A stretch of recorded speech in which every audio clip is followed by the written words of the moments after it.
You don't worry about learning the most complex moves to vibe with the music that you really like. Okay. If you want to dance, you dance. Okay. So you want to watch a movie in French, then just watch a movie in French. Okay. Don't overthink it. It should not have anything to do with how much French you know or if you know enough French to watch a movie. There is more to a language than just words or sentences.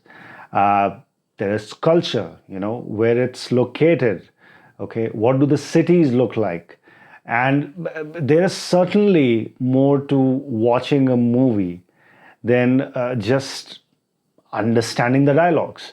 And I don't even mean the intellectual cinematic appreciation, reading between the lines. What I mean is the way we used to watch movies as a kid. So when I was a kid, I watched a movie because I wanted to watch a movie, right? And I would let it surprise me. I would let it show me something which entertains me, makes me laugh, perhaps educates me. Well, education was certainly not on my agenda when I was a kid. What I'm saying here is there's nothing wrong in seeking plain amusement. Okay? It's not necessary to drowse yourself with some old intellectual French wave cinema. Watch something new and simple, okay, which is made for pure entertainment. Now, all of this is perspective and opinions. Let me tell you what are the tangible benefits or tangible reasons on why you must watch content in a foreign language without worrying about whether you'll understand everything or not. Okay. So if you're watching content, native content with subtitles in your target language, you're training yourself to listen in your target language. Okay. Listening needs a lot of practice. Okay. A lot. And there is no better tool than movies in your target language, which has closed caption subtitles available. Because that allows you to watch the words you're listening to. Okay.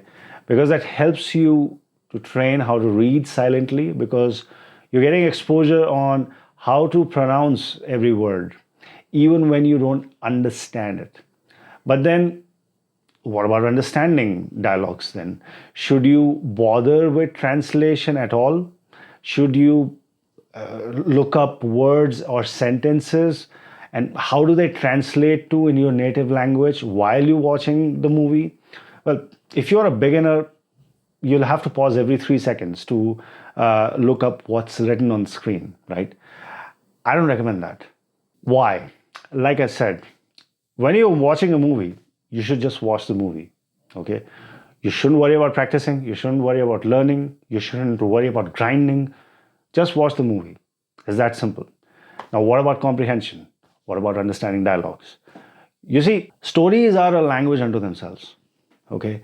If you try watching a movie with no audio, no subtitles, if it's a well-made film with a fairly linear storyline, you'll understand it anyway, okay? Or at least you'll understand the plot. So if you think of it backwards, the pictures are kind of a subtitle to words here, right? The way a language helps us understand stories, stories also helps us understand a language. Okay, it works both ways. So there's no reason to worry about whether you'll follow the movie without understanding the dialogues or not. Okay, now, should you never look up words? Should you never seek translation and just rely on pictures? No, we are adults, right? None of us have enough time to learn a new language just via intuition, I don't know. But then why burden all the facets of learning on one single medium? Use movies for listening and reading.